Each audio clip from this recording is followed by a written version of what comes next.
উঠেছিল সেই শিবানী হসপিটালকে আবার নতুন রূপে দেখা যাবে। আমরা সব কিছু নিয়ে করব। একটা নতুন সরকার এসেছে, এখানে সুদীপ্ত দাস বিধায়ক হয়েছে, মাথার উপরে বিধায়ক হয়েছে অর্জুন সিং মহাশয়।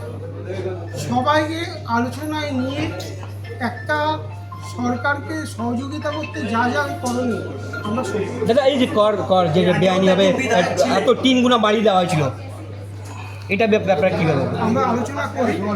কোথায় কি ঘুঘুর বাসা হয়ে রয়েছে, কোথায় কি গ্যাপ রয়েছে, কোথায় কার কি ভুল ত্রুটি হয়েছে, সেটা আমরা দেখব। আরেকটা জিনিস আমি বলেছি, যেটা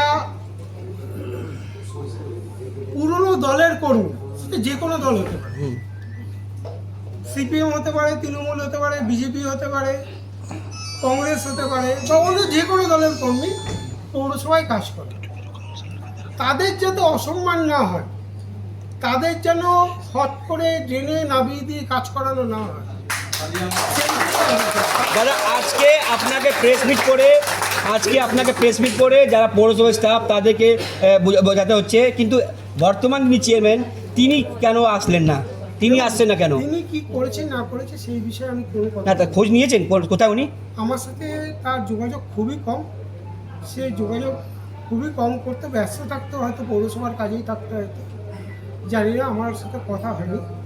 আমি নিজের তাগিদে এবং কিছু কাউন্সিলর সাধারণ মানুষের তাগিদে আজকে বীজপুর জুড়ে দেখা গেছিল কিছুদিন আগে যে দোকানপাটগুলো তুলে দেওয়া হয়েছিল রাস্তা বড় করার জন্য, সেই লোকগুলো কোথায় যাবে?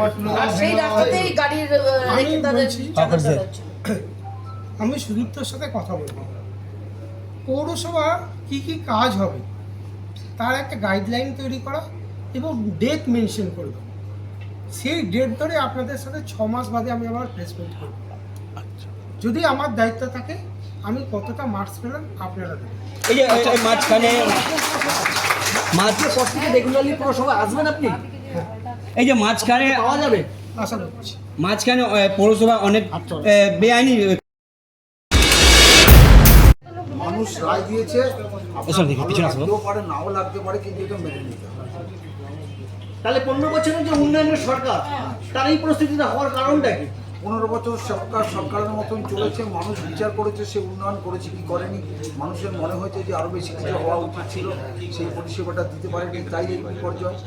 বা মানুষ তার রায় জানিয়ে দিয়েছে যে কী করা উচিত ছিল, তোমরা সেটা ফুলফিল করনি, তাই এই রায়। সেটা তো আমরা মাথা পেতে নিয়েছি। পৌরসভার ভোট 2027 ভোট এগিয়ে সব এরকম কোনো চিন্তা ভাবনা? পৌরসভার ভোট 2027, সেটা তো এখনো আমি নিশ্চিন্ত করে বলতে পারছি না। সেটা যে নতুন সরকার আসবে তারা সিদ্ধান্ত নেবে, তারা অ্যাডমিনিস্ট্রেটর বসাবে না নতুন করে ভোট ভেঙে দিয়ে ইলেকশন করাবে, সেটা তো সরকারি সিদ্ধান্ত। আপনারা কি অনাস্থা কিছু ভাবছেন? এখনো তো একটা বছর অনাস্থা নিয়ে কিছু আমরা এখনো সেটা নিয়ে কোনো আলোচনা করিনি। সেটা আমরা কাউন্সিলররা বসে আলোচনা করব। কি বিষয় নিয়ে আলোচনা করবেন? কি বিষয় নিয়ে আলোচনা করবেন? পরবর্তী কর্মসূচি নিয়ে আলোচনা করবো। আমরা কাউন্সিলররা কী করবো, আমাদের তো একজন কাউন্সিলর না, 24 জন কাউন্সিলর। 24 জন কাউন্সিলরের মতামতকে প্রাধান্য দিয়ে যেটা হবে সেই সিদ্ধান্তটাই আমরা সবাই নেব। কাউন্সিলরদের উপরে প্রেসের কোনো কিছু আছে দল চেঞ্জ করার? না, সেরকম কোনো আলোচনা এখন অবধি নেই, তবে চিন্তা ভাবনার স্তরে আছে, সেটা না বলতে কারো প্রেশার নেই, কোনো প্রেশার নেই। শুভ্রাংশুর উপস্থিতি চাইলেই গা ভাসাতে পারে যদি শুভ্রাংশুর উপস্থিতি নিয়ে আপনি কি বলবেন? কোনটা? শুভ্রাংশু যে আজকে